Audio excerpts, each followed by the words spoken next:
একটা সময় ছিল যখন আমাদের হাত থেকে ফোন পড়ে গেলে ভাই আমাদের টেনশন শুরু হয়ে যেত, এই বুঝি ফোনটা ইন্নানিল্লাহ হয়ে গেছে। কিন্তু সময়ের সঙ্গে সঙ্গে এখন ফোনগুলো অনেক মজবুত হচ্ছে। ফোন তো এখন সবসময় আমাদের হাতেই থাকে, সুতরাং হাত থেকে পড়ে যাবে এবং মাঝে মাঝে পানিতে পড়ে যাবে, মাঝে মাঝে পানি ফোনের ওপরে পড়বে, মাঝে মাঝে ভেতরে ধুলা ঢুকবে, ক্যামেরার হাউজিংটা নষ্ট করে দিবে। এগুলো একেবারে বেসিক একটা জিনিস ভাই, এবং এই বেসিক রিকোয়ারমেন্ট থেকেই এখন স্মার্টফোন কোম্পানিগুলো কিন্তু ফোনগুলো অনেক অনেক মজবুত করে বানাচ্ছে। এবং রিসেন্টলি আমরা বিভিন্ন ব্র্যান্ডগুলোকে দেখতেছি যে খুব মজবুত ফোন আমাদের কাছে পাঠাচ্ছে, আমরা টেস্ট ফেস্ট করে দেখতেছি, ভাঙতে চেষ্টা করতেছি, ভাঙতেছে না। টেকনো কেন পিছিয়ে থাকবে? তো ফাইনালি টেকনো সেই রকম একটা মজবুত ফোন নিয়ে হাজির হয়ে গিয়েছে আমাদের সামনে, এবং ফোনটা হচ্ছে Tecno Spark 30C।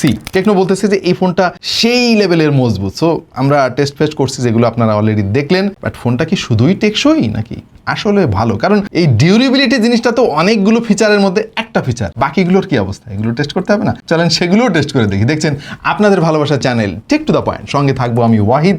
Let's get started. ইদানিং অনেক ফোনে আমরা ক্যামেরা হাউজিংটা এরকম রাউন্ড দেখতে পাচ্ছি, দেখতে বেশ জোস লাগে। মানে ব্যাপারটা এমন নয় যে এটা একেবারে নতুন ইউনিক কিছু একটা, বাট আপনার ভালো লাগবে। অনেক সলিড বিল্ড কোয়ালিটি পাবেন এই ফোনটা থেকে। তাদের ব্র্যান্ডিংয়ে খুব একটা বড় করে তারা দেয় না। এখানে মোট দুইটা কালার এই ফোনটা পেয়ে যাবেন, হোয়াইট অ্যান্ড ব্ল্যাক। ফ্রেমটা প্লাস্টিকের, তবে তারা চেষ্টা করেছে মেটাল একটা ভাইব দেওয়ার জন্য, এবং দেখতে বেশ ভালোই লাগে। এবং এইটার যে বিল্ড কোয়ালিটি অসাধারণ মনে হয়েছে আমাদের কাছে। বেশ প্রিমিয়াম একটা ফিল পাবেন। ফোনটার পোর্টস অ্যান্ড বাটনস জায়গা মতোই রয়েছে। পাওয়ার বাটনের সঙ্গে তারা ফিঙ্গারপ্রিন্ট সেন্সরটা মার্চ করেছে, যেটা যথেষ্ট ভালো কাজ করেছে আমাদের টেস্টিং এ। তবে ফোনটা বেশ বড় সড়ো, এক হাতে অপারেট করতে গেলে একটু প্যারা খাইতে হতে পারে আপনার। ফোনের বিল্ড কোয়ালিটি এবং ডিজাইন ঠিকঠাক থাকলেও এটার বেজেল নিয়ে আসলে একটু আমার কথা রয়েছে। আমার মনে হয় বটম বেজেলটা আরেকটু কমানো যেতে পারতো, তাহলে ফোনটা দেখতে আরো অনেক সুন্দর লাগতো। তবে ডিউরেবিলিটির চাইতে পার্সোনালি আমার কাছে বেশি ইম্পর্টেন্ট মনে হয় আইপি রেটিংটাকে। কারণ হচ্ছে ভাই, আমার একটা ফোন নষ্ট হয়ে গিয়েছিল, ক্যামেরা বাম্পের ভেতরে ধুলা ঢুকে গিয়েছিল, কি একটা অবস্থা। এবং ওইটা আমি মেরামত করার সময় আমার ফোনটাই নষ্ট হয়ে গেছিল। এই ফোনে কিন্তু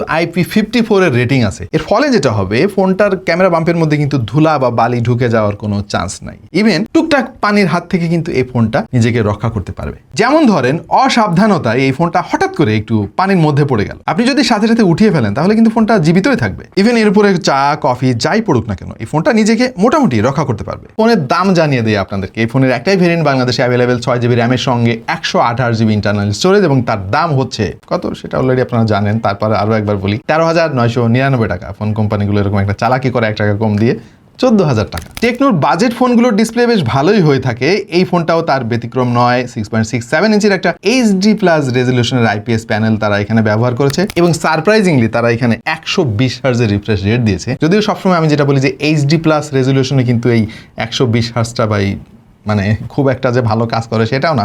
এনিওয়ে জিনিসটা আমি ওয়েলকাম করি, কারণ 120 হার্জ কিন্তু এখন ধীরে ধীরে স্ট্যান্ডার্ড হয়ে যাচ্ছে, বিশেষ করে এই এন্ট্রি লেভেলের ফোনগুলোতে। সেটাও বা কম কিসের। ডিসপ্লেটা ইনডোর কন্ডিশনের জন্য ঠিকঠাকই মনে হলো আমার কাছে, নাথিং স্পেশাল। বাট আউটডোরে গেলে ওই একই সমস্যা, ফুল ব্রাইটনেসেও আপনি দেখবেন যে মাঝে মাঝে ডিরেক্ট সানলাইটে বেশ স্ট্রাগল করতে হচ্ছে। Other than that this is okay. এবং মোস্ট ইম্পর্টেন্টলি এই ফোনের হার্ডওয়্যার নিয়ে একটু আলাপ করতে চাই। এখানে তারা ব্যবহার করেছে Helio G81। এই 81 চিপসেটটা আসলে একেবারেই প্রথম আমরা দেখতে পাচ্ছি কোনো একটা ফোনে। এর আগে এই চিপসেটের কোনো ফোন আমরা রিভিউ করি নাই, এবং 81 নিয়ে আমরা একটু স্টাডি করে দেখলাম। এটা বেসিক্যালি 88 এর কাছাকাছি কিন্তু স্কোর করেছে আমাদের বিভিন্ন টেস্টিংয়ে, এবং এই ফোনের পারফরমেন্স কিন্তু অতটা খারাপ না। বাট টেকনোকে আমি একটা পরামর্শ দিতে চাই, এই মিডিয়াটেকের চক্কর থেকে বের হতে হবে ভাই। এবং 14,000 টাকা কিন্তু খুব একটা কমও না। আমার মনে হয় এখানে আরও বেটার চিপসেট ব্যবহার করা উচিত ছিল, কারণ G81টা আমার কাছে মনে হয়েছে ইউনিএসওসির বেশ কিছু প্রসেসর আছে কম দামে, ওইরকম মনে হয়েছে। ইভেন টেকনোরই একটা রিসেন্ট ফোন আমরা রিভিউ করলাম, স্পার্ক গো 1, ওইখানে ইউনিএসওসি যে প্রসেসরটা তারা ব্যবহার করেছে মাত্র 11,000 টাকা, কিন্তু এর কাছাকাছি স্কোর চলে আসছে ভাই। সো আরও বেটার চিপসেট আমি এর কাছ থেকে আশা করছিলাম। র্যাম 6GB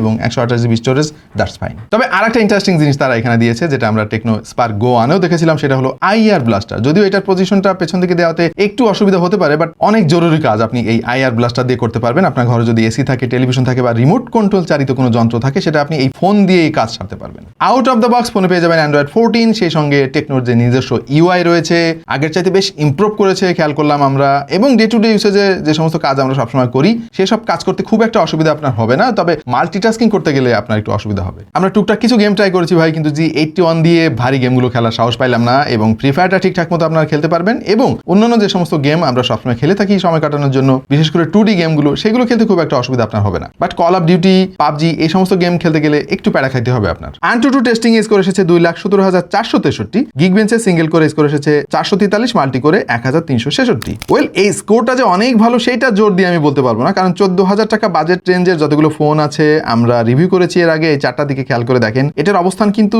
উপরের দিকে আছে, তবে আরো বেটার আমরা আশা করেছিলাম। এটা আরো ইন্টারেস্টিং একটা চার্ট, শুধুমাত্র টেকনোর ফোনগুলোর সঙ্গে আমরা এই ফোনের কম্পেয়ার করার চেষ্টা করেছি, এবং খেয়াল করে দেখেন 11,000 টাকা দামের ফোনেও কিন্তু এর চাইতে বেশি স্কোর ছিল। তবে G81 একেবারে নতুন একটা চিপসেট হলেও এটার স্কোর দেখে মনে হচ্ছে G88 কে কিন্তু টপকে গিয়েছে কোনো ফোনের ক্ষেত্রে। সো ওভারঅল ডেইলি ইউসেজের ক্ষেত্রে এই ফোনটা খুব একটা খারাপ হবে না, তবে আপনি যদি অনেক বেশি কিছু আশা করে থাকেন, বেশি কিছু আশা করা ভুল, সবাই সেটা জানেন, তাহলে হয়তো আপনাকে একটু হতাশ হতে হবে। শুধুমাত্র গেমিং এর জন্য এই ফোনটা যদি নেয়ার কথা ভাবেন, তাহলে হয়তো আমি আপনাকে খুব বেশি এনকারেজ করবো না। ক্যামেরাতে একেবারে স্ট্রেইট ফরওয়ার্ড সেটআপ, পেছনে 50 মেগাপিক্সেল আর সামনে 8 মেগাপিক্সেল, এবং ছবির কোয়ালিটি সোসো, মানে অনেক বেশি ভালো বলা যাচ্ছে না, আবার বাজেট বিবেচনায় খারাপও বলা যাচ্ছে না। এতে স্টেরিও স্পিকার ব্যবহার করা হয়েছে, এবং যেটা বাজেট বিবেচনায় আমাদের কাছে বেশ ভালোই লাগলো, যথেষ্ট লাউড অ্যান্ড ক্লিয়ার আছে, যদিও 100% ভলিউমে গেলেই দেখবেন যে একটু ডিস্টোর্ট করা আরম্ভ করে। এনিওয়ে, এই ফোনের কল কোয়ালিটি আবার অনেক ভালো, তার কারণ হচ্ছে তারা AI টেকনোলজি ব্যবহার করেছে। আগে তো আমরা সেকেন্ডারি নয়েজ ক্যান্সেলেশন মাইক্রোফোন খুঁজতাম, বাট ওই জিনিসটা এখন শিফট হয়ে গেছে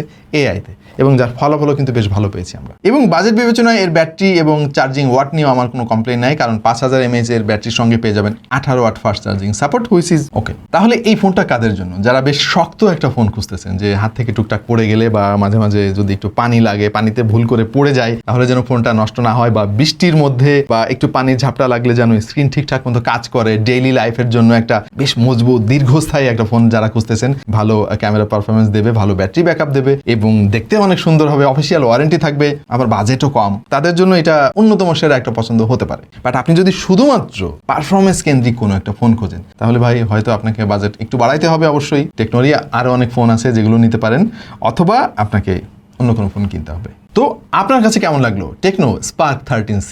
অবশ্যই কমেন্টে আমাদেরকে জানিয়ে দিন। দেখা যাবে অন্য কোনো ভিডিওতে ভিন্ন কোনো বিষয় নিয়ে। সেই পর্যন্ত সবাই ভালো থাকুন, সুস্থ থাকুন, আর দেখতে থাকুন টেক টু দ্য পয়েন্ট।